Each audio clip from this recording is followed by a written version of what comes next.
Hello, and welcome to Ask, Listen, Act, using insights to supercharge your marketing strategies. My name is Autumn Molay, and I'm the head of global demand generation at SurveyMonkey. Today, I'm going to dig into some strategies for how you can best leverage feedback from your customers, target buyers, and the market to improve nearly every aspect of what we do as marketers. So let's dive in. If there's anything we've learned from the past few years, it's that change is the only constant. We've seen social, economic, and human crises of all kinds, and have created a very challenging atmosphere for B2B companies to get it right, survive, and thrive. As marketers, we're a resilient group. With efficiency and optimization being the words of the year so far, it's clear we're going to have to get even better at doing more with less. In SurveyMonkey research from earlier this year, we saw that 33% of marketers expected the same or even lower budgets, while 80% knew that their performance expectations would increase. This ongoing situation is going to require us to continue to work smarter and have access to the right data, which will give us the power to make effective decision making. But unfortunately, almost half of marketers say that they don't have access to the insights they need to develop a strategy that they are confident in. The most confident marketers can answer these key questions. How are our target customers' needs and wants changing? What opportunities are these changes creating for our business? What do customers love about our products? And what messaging will resonate most with our target buyer? Etc., etc. If you don't have the information you need to answer these questions, there's an easy way to get it. Just ask. When you feel like you don't have the information you need to create a future-proof strategy, I'd recommend following the Ask, Listen, Act framework. It seems basic, but sometimes we don't take the time to slow down and ask our prospects and customers what they want and what they think. I like to think of a Dolly Parton quote in these situations where she said, "We can't direct the wind, but we can adjust the sails." And when you're making adjustments during a time when things feel like they're constantly in flux, knowledge is always power. The first step of this framework is straightforward. Ask. Listen to what the market and your target customers want and need. You can do this by sending out surveys, reaching out one-to-one for feedback, listening to sales call recordings, or even by doing more involved market research. However you seek out the feedback, asking is the place to start. And then when you get the results, listen. Try to synthesize and categorize them in such a way that lets you understand what resonates and what drives purchase behavior or brand loyalty. And finally, it doesn't make any sense to do the work to ask and listen to feedback if you aren't going to act on it. As a double click here, next I'll get into some key use cases for marketers where you can leverage customer and market feedback to hone your strategies. The first of these use cases, and probably the first step for many of us in designing go-to-market strategies, is understanding what your target buyer thinks.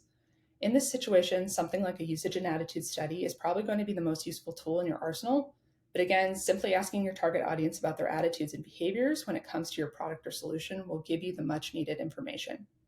Beyond a study like this, you can dive deep into buyer attitudes by listening to customer interviews and sales calls, which are particularly effective for more anecdotal stories. And understanding what your target buyer thinks can also help you spot growth opportunities you might not have thought of. A real-life example of this on the B2C side was a vegan food brand that realized through research that health-conscious consumers in general, not just vegans, are interested in their products. And as a result, they were able to open up their marketing and capture a broader group of customers than they had originally planned. We should all be curious about the growth opportunities we might be overlooking and seek out the data we need to seize them. Okay, so next, the second way marketers can leverage feedback is in the creation of thought leadership content. Running research and publishing insights on a topic related to your brand sets you up as an industry expert. This is super meta, but SurveyMonkey research has shown that 74% of readers find that content containing data is more trustworthy, and 73% find it more persuasive. As you can see from the select few titles on this graphic, many companies have put together their own topical reports as a value add for their customers. And as an added bonus, you can use these stats and this content as a springboard for a broader scale campaign. As many of you know, companies like HubSpot and Salesforce are phenomenal at this, to the point that a broad audience actively signs up to be notified when they release new research content. Basically, anytime you can set your company up as an expert in the field, you instill trust and build recognition, both of which lay the foundation for sales. Next, given there's usually spend associated, it's important for any performance or brand marketers out there to be confident in their creative or messaging decisions before they deploy. You want to ensure that campaigns will resonate with your target market before you spend your budget. And the best way to do this is to ask before you launch. You want to ask your audience to compare and score your creative or messaging versions based on the parameters that you want to measure. These could be like uniqueness, persuasiveness, believability. And if you want to take it a step further, you can include your competitors' creative or messaging in the mix and see how you stack up. This can be particularly useful when you're taking a big swing and want to make sure it'll land. And then from there, you'll be able to analyze differences in responses across different kinds of buying groups and determine the best path forward. Plus, as I'll get to in a bit, you'll be better able to convince leadership to invest in your ideas when you've done the work to show that it will drive success. All right. For any event marketers watching today, feedback is a central piece of event planning and evaluating how well an event did. So to start, you'll want to ask your target audience key questions that'll help you plan your event. For us, that's often about experiences and how likely a potential event attendee would be to visit our booth or sign up for our webinar if we did X, Y, or Z. And this will help when you're looking for creative ways to stand out and catch the interest of your audience in a sea of other similar booths. After the fact, asking attendees for feedback is critical to understand what you did well and what you can do better in the future.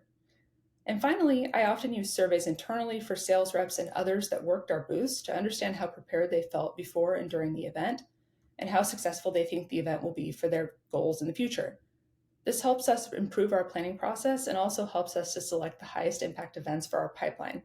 Plus, it's trackable and trendable, so again, you can share out your gains in these areas with leadership and showcase your wins.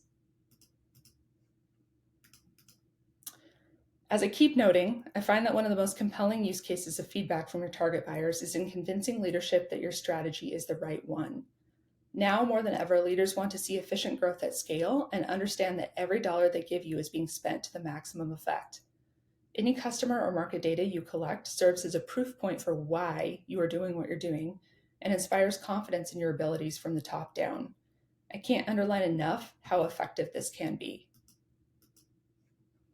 And finally, when all this is said and done, you can collect feedback on why you're winning or losing deals that is critical to adjusting ongoing marketing strategies. You can understand if you are targeting the right market or missing out, determine how effective your marketing campaigns are, identify where you might need to ramp up efforts, and design creative win-back campaigns speaking directly to objections. This kind of data is very compelling and often inspires a lot of creativity in future campaigns to anticipate and solve for objections, as well as create competitive campaigns that can have you outsmarting your competitors. To summarize, as I wrap things up here, when in doubt, ask, listen, and act. It seems basic, but asking for feedback is a step that is often skipped and can provide surprising and insightful direction that improves all aspects of what we do as marketers. It never hurts to make data-driven decisions, and asking what your customers think isn't a half-bad place to start. All right, and with that, I want to say thank you to Metadata for the opportunity to present today, and thank you for choosing to spend your time with me. I encourage each of you to reach out if you have any additional questions on the content I've shared. And with that, enjoy the rest of Demand 2023.